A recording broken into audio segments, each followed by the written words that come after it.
Hare Krishna. Welcome everyone to Tuesday evening Bhagavad Gita discussion. So we are discussing chapter 8 of Bhagavad Gita. Today we'll be discussing the last 4-5 verses, text 23 onwards. Om Namo Bhagavate Vasudevaya. Om Namo Bhagavate Vasudevaya. Om Namo Bhagavate Vasudevaya. Om Ajnanatimidandhasya Jnananjanashalakaya Chakshurunmilitam Yena Tasmai Shri Gurave Namaha. Mukam Karoti Vachalam Pangum Langhayate Girim Yat Kripatamaham Vande Shri Guru Dinatarinim Paramanandamadhavam Shri Chaitanyeshwaram. Namo Vishnupadaya Krishna Pristhaya Bhutale Srimate Bhaktivedanta Swami Namine. Namaste Saraswati Devi Gauravani Pracharine Nirvishesha Shunyavadi Paschatya Deshatarine. Jai Shri Krishna Chaitanya Prabhu Nityananda Shri Advaita Gadadhar Shivas Adi Gaura Bhakta Vrinda. Hare Krishna Krishna Krishna Hare Hare Hare Ram Ram Ram Hare Hare. Hare Krishna. So once again, welcome everyone. So last time we were discussing chapter 8 and we discussed up to text 22. Okay, where Lord Krishna is describing that how to attain the Supreme and how different practitioners, be it Bhakti Yogi or somebody who is following the process of Ashtanga Yoga, ultimately how they attain to the Supreme, to what aspect of the Supreme do they attain.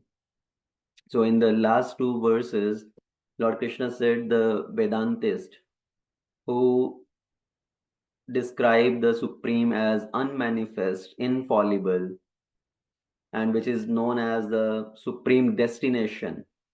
Ultimately, that place belongs to me.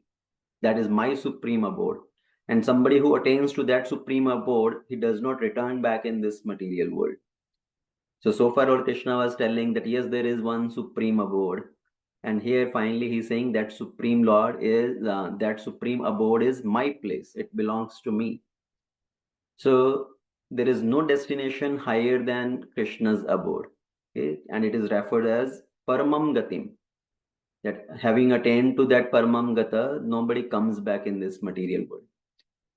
And text 22, Lord Krishna mentioned how to attain that supreme destination by Ananya Bhakti. So only by Ananya Bhakti somebody can easily attain to that supreme destination. Okay, because many people have mixed idea that okay, I will do some devotional service for some time, but ultimately I want to attain to that impersonal Brahman. But somebody who takes to Ananya Bhakti, okay, for them the medium is also Krishna, the goal is also Krishna. Okay, that is Ananya Bhakti, na anya. For some people, they make Krishna as the medium, Bhakti as the medium, but Bhakti is not the goal. Okay, for us, Bhakti is the medium also, and Bhakti is the goal also. Because once you attain to that supreme abode, when somebody want to go to Goloka, when they reach their Goloka, what do we do there? There also you do Bhakti only. So Bhakti is the goal and Bhakti is the medium. So in text 23 onwards, now Lord Krishna is describing how a Ashtanga Yogi, somebody who is practicing the Ashtanga Yoga process, what destination do they attain? Okay, so these 2-3 texts are very important. In one sense, Lord Krishna is describing the auspicious time of death. Okay, मृत्यु का शुभ मुहूर्त क्या है? Sometimes people do many kind of, they look at their what do you call, the time calculation, Janampatri or something, to find out what are the auspicious times and when to do any particular task as a beginning for auspiciousness. But here Lord Krishna is now going to speak about the auspicious time for death.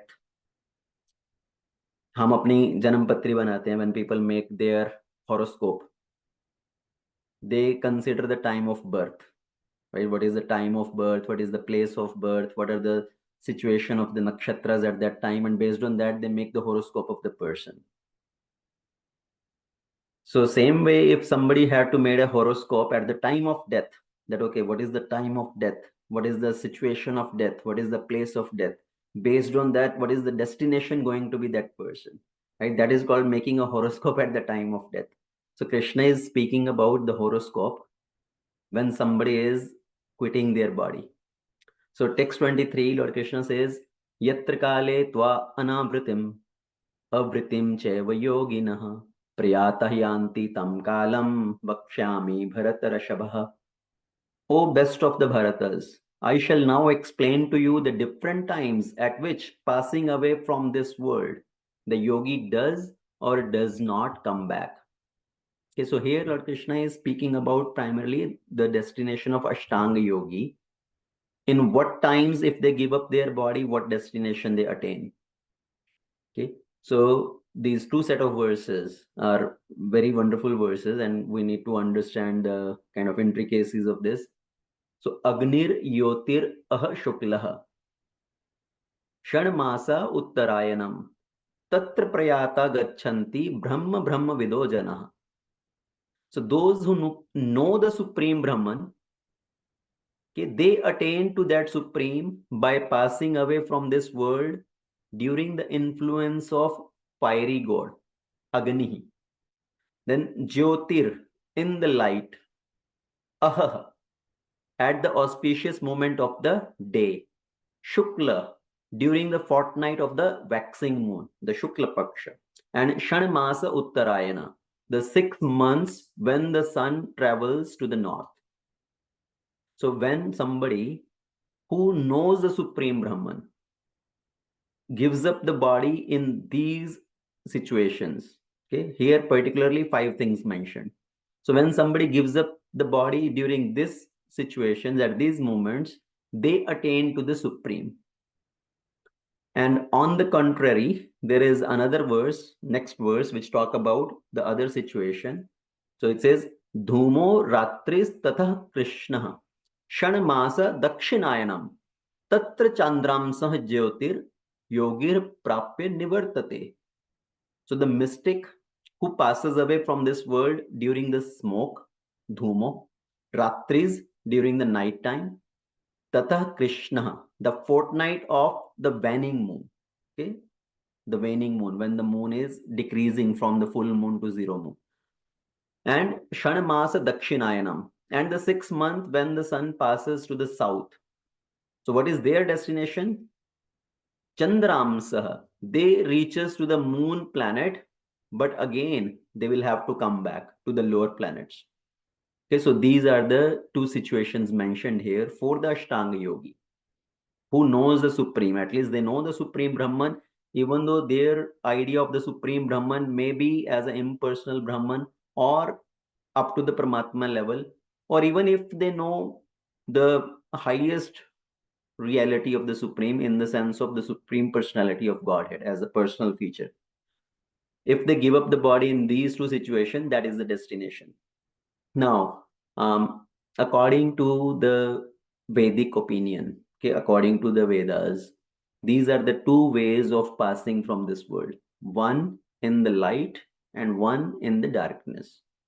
So when one passes in the light, then he does not come back. But when one passes in the darkness, he returns to this material world, to the lower planets. So these are the 3-4 set of verses which Krishna is describing here as a destination of Ashtanga Yogi. Now, let's discuss a little bit in more detail about these combinations here.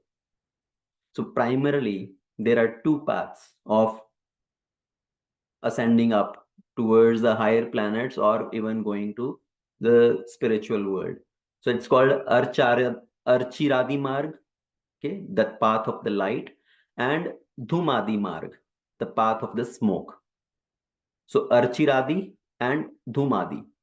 So examples of, let's say, in one path or in both path, some stations in between are common.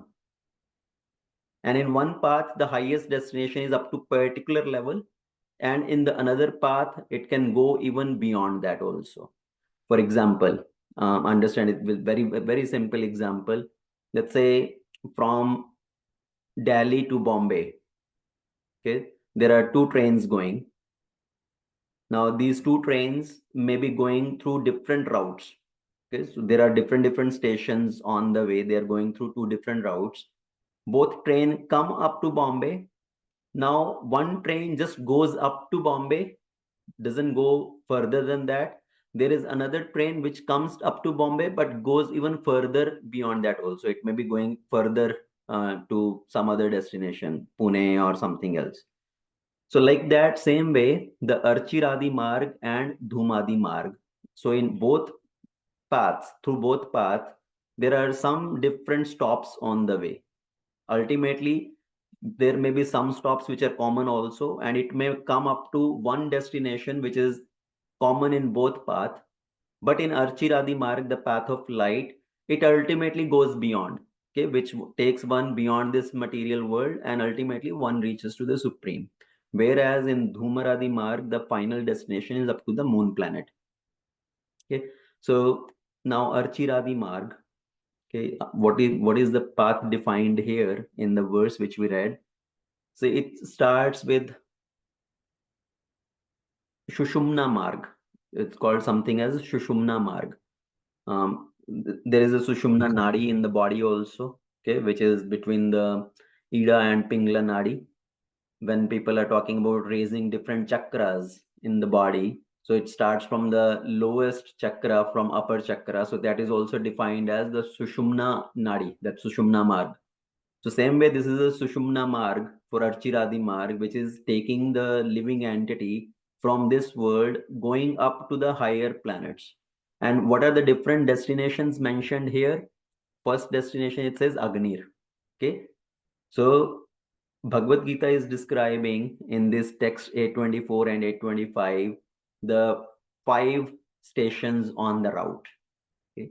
As he gave the example of the train, there are different stations on the path from, let's say, Delhi to Bombay. So from same way from here in this Archiradi Marg, Bhagavad Gita is mentioning 5 stations on the way. I mean, there are many stations here. It is describing only 5 here.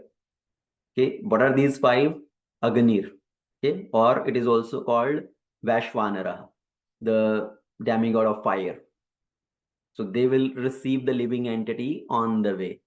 Then Jyotir, the demigod of light. Okay, it's also called Archit. And then Aha. Aha means the demigod of daytime. So they receive the living entity. And then the next station is the place of the demigod of the 14th day of waxing moon, Shukla Paksha. And then Shanamas Uttarayana, the demigod for the 6 months when the sun travels from winter to summer solstice. Okay, Uttarayana, sun travels in the north. So these are the 5 destinations on the way which are mentioned here. So these different demigods will receive the living entity, and after receiving that, after welcoming that living entity, then they will send to the next station. Then the next person receives, then they will send them to the next station. So the living entity is received because this is a very elevated living entity, right? A very accomplished yogi, or in the case of even devotees also. So they go through these different paths and they are received by these different demigods.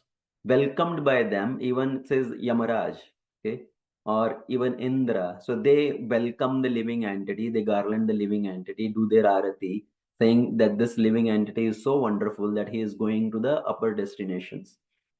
So apart from what five are mentioned here, there is Varusha, or it's also called Samvarsha, the demigod of the whole year. Then Vidyut Purusha, okay, or Varuna, Surya, Chandra, Indra, Prajapati. So these are the different personalities who receive that living entity on the path, and ultimately one may reach to the Brahma Loka, okay, where the duration of age for everybody is like the duration of the age of Brahma. So in that way, the living entity passes through these various stations on the way. And just like another example of relay race. Okay, in relay race, what happens? One is holding up the stick and running, then it reaches to the another person, holds off that, passes on that stick to the another person, then another person takes, then runs. So same way, these different personalities, they receive the living entity, and then they take that living entity to the next destination. Then they leave it there, then the next person takes the living entity to the next destination. So it's just like the relay race, passing on the living entity higher and higher and higher. Now even the devotees can stop at these places when they are taken by Vishnu Dutas, but not necessarily they have to stop at all these places, because the devotee is in a hurry to meet the Lord, right? They don't want to delay anymore. So sometime even Garuda Puran describes that for unalloyed devotees, um, I place him on my Garuda and bring him to my abode without the need of Archiradi Marg, without the need of having to stop at all these different stations on the way. So that is the description from Garuda Puran. But it may happen, right? They are also maybe stopping and welcomed by different personalities. Like example in Mahabharata. Mahabharata, in the final parva, where it describes the Pandavas, okay, going up the Himalayas, and then finally they are described as they are um, in heavenly planets in Swarga. Now, was the destination of Pandavas Swarga, or Pandavas attained to Vaikuntha? Okay, we describe as per Bhagavad the Pandavas, their ultimate destination is spiritual world, right? They went to Vaikuntha. But then in Mahabharata, it describes they were in Swargaloka. So what is the difference in these two descriptions? That's the same thing here. On the way, as they are going to Vaikuntha, they are going to the spiritual world, they are being received by various personalities, and they are welcomed to stay there for some time, and they are received by them. So same way, their presence in Swarga is just one of that incident, that they are being welcomed in Swarga to stay there, and then further they move on. Okay, so this is the path of Archiradi Marg, where they pass through these various stations and ultimately somebody reaches to the supreme destination. In Dhumradi Marg, as I described, or what the verse is saying here, that somebody who passes through this from this world during the smoke, the night time, the fortnight of the waning moon, or the 6 month when sun travels to the south, what is their destination? They reach to the moon planet. So they have a duration of life in moon planet. They enjoy the life there in moon planet, but ultimately they have to come back. Okay. So this is what is described here. Now 827. What is Lord Krishna is saying? That although the devotees know these two paths, they also know these two paths, Archiradi Marg and Dhumradi Marg, but they are never bewildered. Therefore, be fixed always in devotion. Okay, for devotees, we don't have to worry about when do I give up my body? What will happen if I give my body at this particular time or that particular time? We don't have to consider about all these different permutation combinations, because for a devotee who has completely taken shelter of the Supreme Lord, all the time, all the muhurat, everything is auspicious. Okay, even Bhishma Pitama, yes, he waited for Uttarayana. Okay, he wanted to give up his body when the Uttarayana comes to give up the body at that auspicious time. But it was not necessary for him to do that. Why he did that? Because he had the opportunity to give up the body at his desired time based on his Ichha Mrityu Vardhan. He had the luxury to choose the time of his death. So he waited for Uttarayana, but otherwise it was not needed for him to do that. For a devotee, it's not needed, whose mind is completely fixed on Lord Krishna. Now, the final verse of this chapter, 828, okay, that is the conclusion, where Lord Krishna is saying, Vedeshu yagyeshu tapaschu cheva daneshu yat punya phalam pradishtham Atyeti tatsarvam idam viditva yogim param sthanam upeti chadhyam.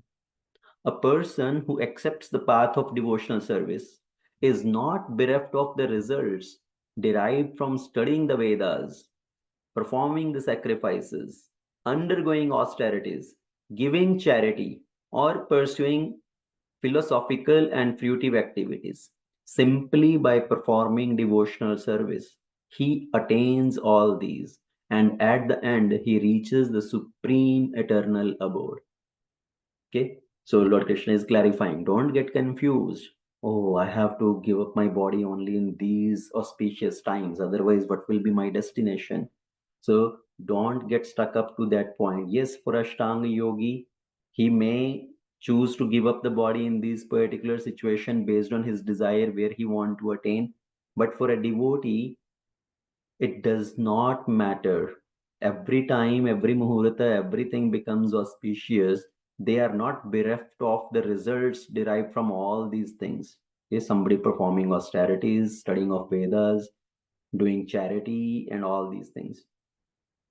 Because why? For a devotee, Lord takes charge completely. Whereas for a jnani, for a karma yogi, or for a karmi, or even for a ashtanga yogi, they mostly rely on their strength to attain that destination. Okay, we kind of give classical example of a monkey baby or a kitten, the child of a cat.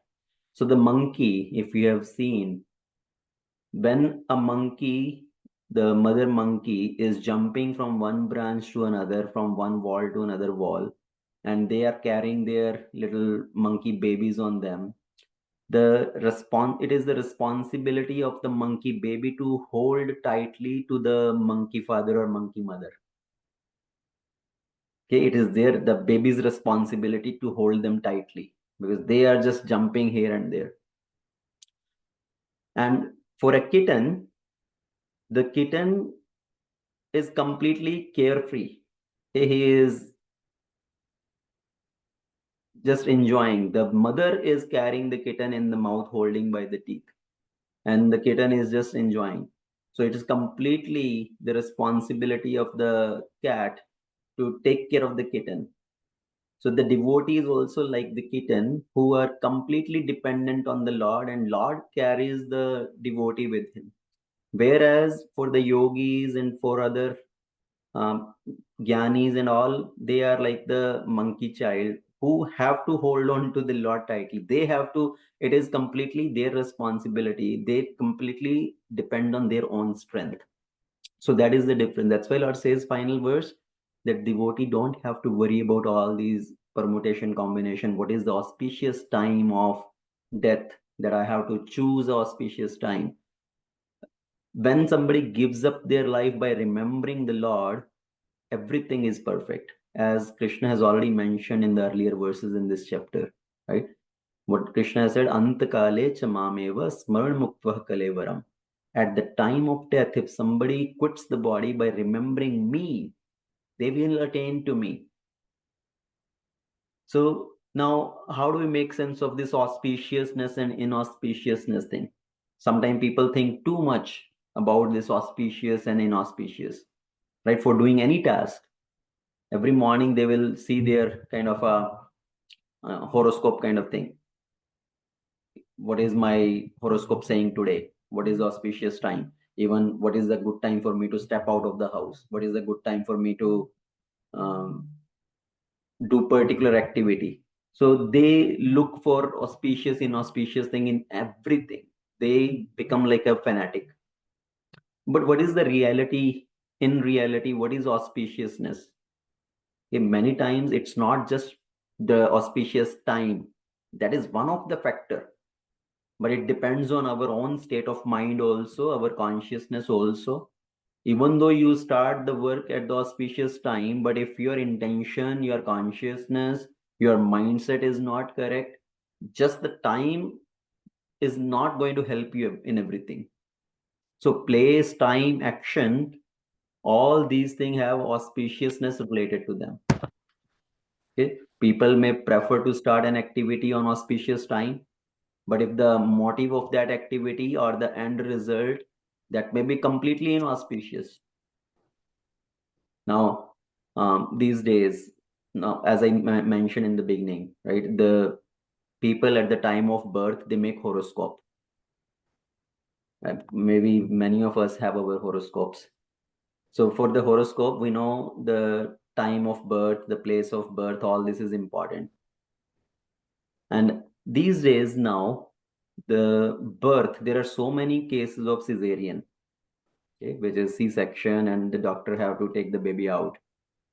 And sometimes the parents will say, okay, let's find out what is the auspicious time.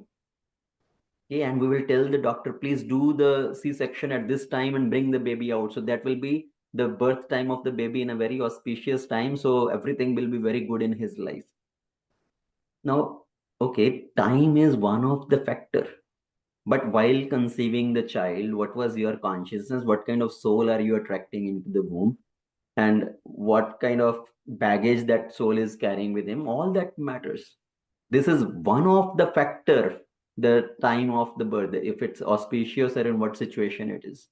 But people go so much crazy in that situation. Sometimes they want to find out what is the best time auspicious to bring the baby in this world. But even though you may make all your plan, ultimately what is destined for the child, it may be accordingly, right? The doctors may make all their plans, but it is such so many people involved. Some may get delayed, somebody may have here and there some other situation, and the time of the actual baby bring coming into this world may change. So even though all these factors are there, we should know that these are some of the consideration among many factors. So place, time, action, our consciousness, our state of mind, all matters.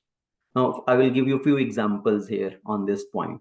Let's say a father may book the ticket for the child, for his son to go to America.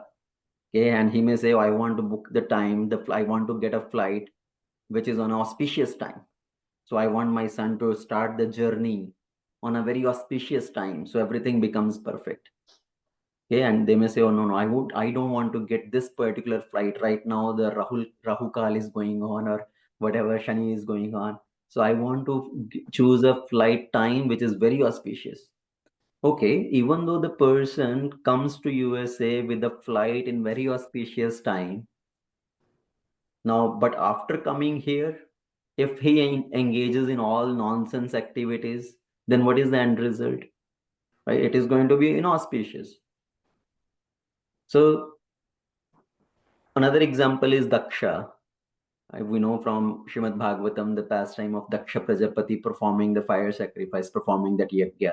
So Daksha Prajapati, he did his yajna with a very auspicious timing. From his all brahmanas, everything, jyotishis, he found out the best auspicious time to perform his yajna. So he started his yajna on a very auspicious time. But what was his consciousness? He was performing the yajna to put down few other people, to show himself so great. So he started the yajna on auspicious time. But what was the end result? At the end, he got a goat head. Okay. Now, can somebody say outcome of this auspicious activity may turn up such on inauspicious? Could somebody have predicted like that? So even though we may start activity on auspicious time, end result may turn out inauspicious because it depends on many other factors.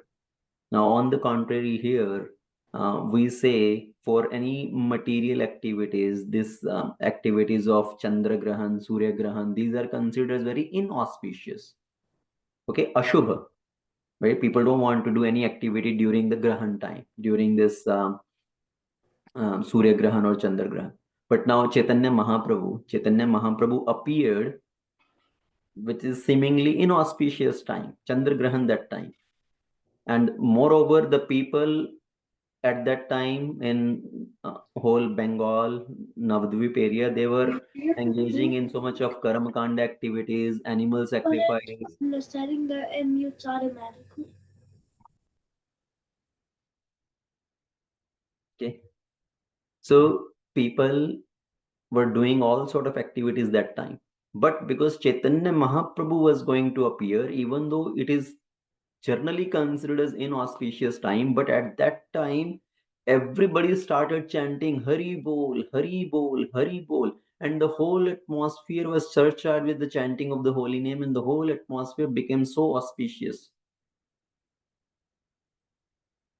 So there are many considerations for auspicious, inauspicious time, but sometimes the auspicious may turn out to be inauspicious, and inauspicious may end up into auspicious. Now, many times people consider gaining wealth as what do you call fortune, right? They are fortunate, or it is very auspicious. But even though now Ravana had the city made of gold, he had a golden city, but everything was lost, everything was burnt because of his attitude, because of the kind of activities he performed. Otherwise, it may be considered that, oh, he is so fortunate. It is such an auspicious thing having a city of gold, right? Golden city Lanka. But everything was destroyed, everything was burned down because of his attitude.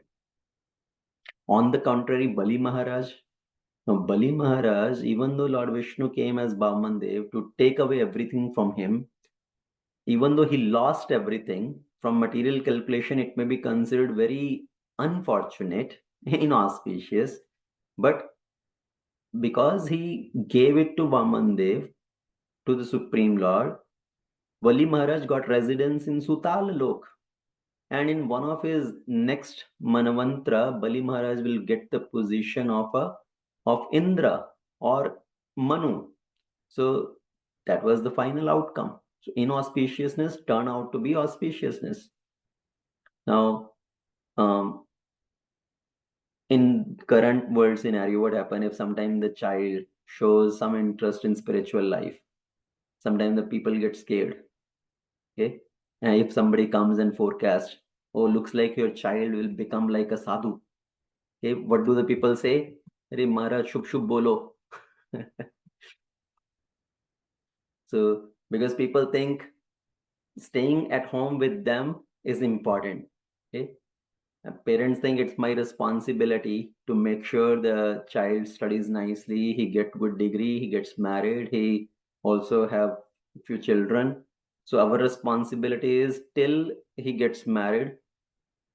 So people have so much of their consideration of what is in auspicious or inauspicious, what is good or what is bad. Even for Bhagavad Gita and Mahabharata, people have their own concoctions, their own philosophy. Sometimes people say, oh, keeping Bhagavad Gita at home is not auspicious. Keeping Mahabharata at home is not auspicious. It's inauspicious. It will lead to quarrels. It will lead to fight. But actually, if you don't have Bhagavad Gita at home, there are so many fights happening, right? So many quarrels happening in every house. Practically, you see there are so many problems. There are so many fights going on. But people think, oh, if you bring Bhagavad Gita at home, if you keep Mahabharata at home, it will lead to fights. Better, they'll think, oh, better you give it to somebody else. But why? Will that person not get the problem then? So they want to get rid of their problem and put the problem on somebody else. So the real mindset of people, if we see they are concentrated. They are concerned if the child, if somebody in the family, they start showing some interest in spiritual life, if they read more, they will develop vairagya, then they will not like to engage in their worldly social responsibilities, they will leave home, they will go away. So they think, okay, little bit religiosity is enough. Okay, go to temple sometime, pay obeisances, get some moral values, just be good. Okay, so that is enough. Don't get too serious about spiritual life. That is what generally people think, because people are so much stuck into this piety and impiety. They want to do pious and avoid impious. But ultimately, if we see both pious and impious, both are binding. Even what we consider pious, that is also pap only. Whatever we consider punya, ultimately, in one sense, that's pap only, because it's keeping one away from Krishna. So whatever is keeping us away from Krishna is pap. So the material punya, in one sense, if that is binding us in this world, that is also not good then. So people have so many of these considerations of auspicious, inauspicious. A devotee does not have to worry about that, become fanatic about that. Oh, I want to start every activity by finding the right time, right muhurta and all. And especially at the time of death, for a devotee, our only consideration should be to remember Krishna, to focus on Krishna, to remember the holy name, the name, form, pastime of Krishna, meditate on that. Bhishma Pitama, even though he waited till Uttarayana, but ultimately, what was he meditating on? What was he focusing on? He was seeing Krishna face to face. Okay? And he was remembering Krishna, the whole pastime of Krishna, as Krishna is running towards Bhishma, holding the chakra or holding that wheel of the chariot. That is what he is meditating upon. He is completely focusing on the beautiful form of Krishna, beholding that form in front of his eyes. That was his meditation. Not that purely he was focusing, concerned about giving a body at the time of Uttarayana. So for a devotee, it does not matter. But yes, Bhagavad Gita is speaking about, there is for people in general who are Ashtanga yogi or somebody, for them, even for the death also, there is auspicious time. Okay, even some we also consider, right? So for devotees also, sometimes we do consider that, oh, it was a very auspicious time. He left at this auspicious time, at Brahma Muhurat, or on Ekadashi day, or on very any particular festival day. So we consider those times which are directly related to the Supreme Lord. Giving up body at the time of Brahma Muhurat, just leaving the body in a very peaceful way while being surrounded by the devotees, hearing the holy name, um, devotees singing and chanting the holy names, being the garland of the Lord offered on the body, the tulsi leaf put on the mouth.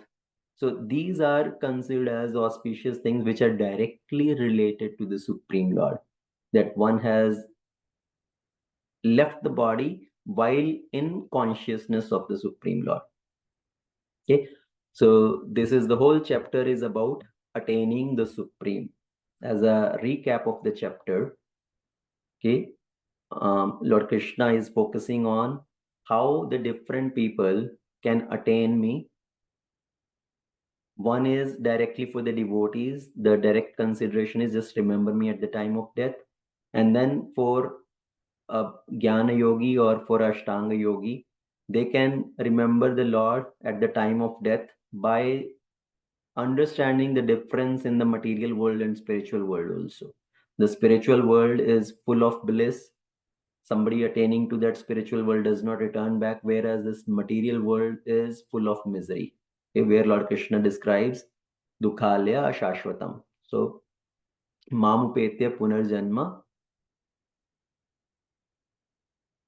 dukhalya ashashvatam. And then further Krishna says, not even if somebody goes to Swarga or Brahma Loka, to that level also, all the places are places of misery only. There is no happiness in any of these places. Ultimately, after exhausting their punya, they will fall down again onto the lower planets. So Kshine Punye Mrityu Lokam Vishanti. And then one should always remember the fault, the problems associated with birth, death, old age, disease. Janam Mrityu Jara Vyadhi Dukh Dosh Anudarshina. So by comparing the material world and spiritual world, one can remember the Supreme Lord, and in that way, at the time of death, they can attain to the Supreme Abode. And for Ashtanga Yogi, in these final verses, Lord Krishna is describing the two times. In one situation, if they give up the body, they attain to the Brahman.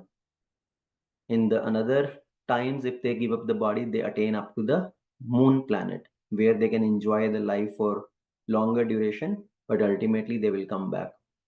So these are the different methods of attaining the Supreme. Ultimate goal is to attain the Supreme by remembering the Supreme at the time of death. Okay, so I will stop here and see if there are any discussion points for this whole chapter. Hare Krishna. Srimad Bhagavad Gita Ki Jai. Srila Prabhupada Ki Jai. Ananta Koti Vaishnava Vrinda Ki Jai.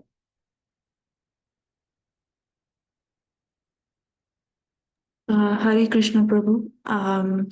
So I often heard through from lectures that even if you don't remember Krishna like during death, and if you're a devotee, he will remember you. Like, is that? I mean, do you have any comments on that or so? Like Yes. based on Yes, so in Garud Purana, there is a very famous verse which describes that even because of the difficulty experienced at the time of death, if a devotee is not able to remember the Lord will remember the devotee. Okay, so Lord will remember the devotee and he will make arrangement so that the surrounding becomes in such a way that devotee is forced to remember the Lord in that way. So yes, that is a famous verse there in Garud Purana. I can share the reference of that verse. Now, how does that work is, this is, applies to the devotees. Devotee, somebody who has throughout their life, they have trained themselves to remember the Supreme Lord. But now, because of certain situation comes that they are not able to remember the Lord. In one sense, let's say somebody is in um, unconscious state and they just left the body in unconscious state, then what will happen? Oh, will it be the situation that they were not able to remember the Lord at that time? Then what will be their destination? So even though they are not able to remember, but the Lord remembers that throughout the life, that yes, this devotee has served me nicely, he has remembered me nicely. So the Lord takes responsibility. That's why I mentioned, for the devotees, they are completely dependent on the Lord and the Lord takes full charge. Whereas for other categories, as Jnani or Ashtanga Yogi, it depends on their own endeavor, that they have to do their part to be able to attain their destination. Now, I will give one example here. Let's say a devotee is in kind of accident situation and completely in a coma situation, unconscious state. He is not able to think of Krishna, remember Krishna. In that situation, what happens? Then the Lord is making arrangement. Maybe this person, this devotee, is surrounded by other devotees who are chanting the holy name, who are bringing all the paraphernalia which is related to the Lord, putting the garlands, the uh, tulsi patra or Ganga Jal in the mouth, putting the pictures of the Lord in front of his eyes. So at least he can take the darshan and leave the body in that way. Even though somebody is in a coma situation, unconscious state, it's said scientifically, medically also, that the sense of hearing is still active. They can still hear, even though they may not be able to react to that, may not be able to respond anything, but the hearing sense is the last organ to go when somebody leaves the body. So that is the arrangement by Lord only, that he arranges for all these things to happen. Okay, and last year we remember passing away of Nayan Sundari Mataji. I don't know how many of you remember that incident or you have known about that. But she was in hospital. She was completely under the influence of medicines and all. But what happened at that time? All these devotees were there in hospital. 100, 200 devotees in the hospital doing kirtan, chanting, and putting the pictures of Radha Gopijan Vallavan all around in front of her. Even Radhanath Maharaj, he came on the call and he was speaking to her. So all this arrangement, how did it happen? Lord is taking care. Lord is making the arrangement. Why? Because the devotee has done so much throughout the life for the Lord, and then now Lord takes responsibility. So yes, it is true. Even though the devotee may not be able to remember, but the Lord remembers the devotee. He takes charge. Okay, is that answer? Does that answer your question? Yes, Prabhu. Thank you. Yeah, I will share that verse also in the group. Okay, yeah, sure. Okay, anything else? I also had one more question. So is there any chance that a devotee can get distracted? Like there are so many stages, right? Like Mhm. before reaching Krishna? Yes, a devotee may get distracted also. Again, it depends on our state of mind. The classical example is Bharat Maharaj, right? We hear so much about the pastime of Bharat Maharaj, who got distracted towards a deer, and he now started taking care of the deer and kind of gave up his practice of devotional activities. He became a little complacent on those activities and more thinking of the deer. So yes, we may get distracted. That's why the problem in Bharat Maharaj case was, what was that? Because he was living alone. He was not surrounded by the devotees. He did not have any disciple also. Otherwise, if he had some disciples with him, they will also make some arrangement. So in case of Bharat Maharaj, he was living in a secluded place. He got distracted. He was not surrounded by the devotees. He was not in the association of the devotees. That's why from that point of view also, association of devotees is very important. So even though we may not be able to remember Krishna, but devotees will help us to remember in some way or another. Okay, okay, got it. Yeah, thank you, Prabhu. Okay. Hare Krishna. Good questions. Okay, anything else? So, Prabhuji, I think in Gita there are a lot of verses tell me that my Manmana Bhava and all that, wherever you are, Sarvadharman Parityaja Mame Kamshana Braja Ham Tvam Sarva Papepyo Moksheshami Vasuchas. So surrender and the whole mentality is very important in life. If we, the more we surrender, the better we are off. And Yes, of course. That's why Lord Krishna is saying, right? Just surrender unto me. I will take care of you. So Krishna had to repeat it twice. Manmana bhava, mad bhakto. So Krishna is saying, just focus your mind on me. Okay? And that's all we need to do. And all these activities which we are doing, Shravanam, Kirtanam, this is all to engage our mind in Krishna. Okay? So we can train our mind to remember Krishna.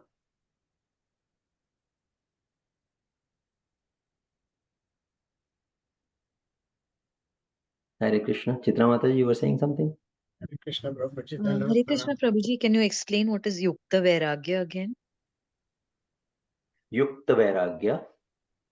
Okay, so Yukta Vairagya means giving up the things for personal enjoyment, but utilizing the same things in service of Krishna. So even though we may still be using the things of this world, but if it's in the service of Krishna, that is called Yukta Vairagya. That you are not attached to those things for your enjoyment, but you are still utilizing those things if they are some way helpful in Krishna service.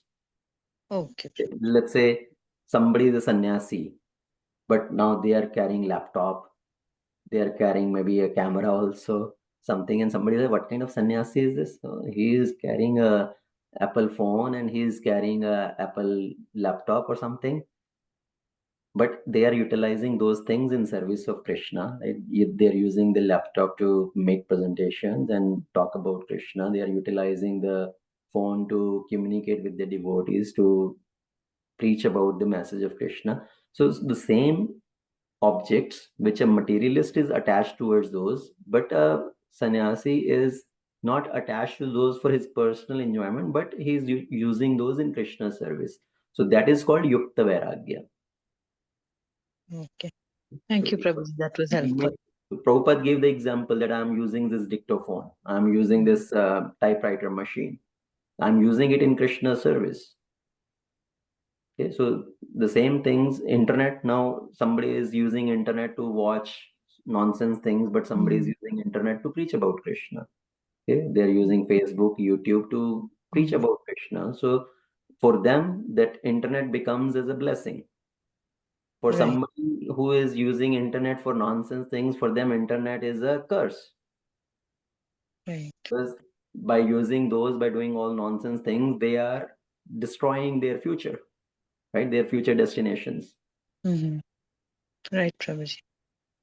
Okay. Thank you, Prabhuji. Hare Krishna. Hare Krishna. Hare Krishna, Prabhuji. Hare Krishna. Anybody has any other point?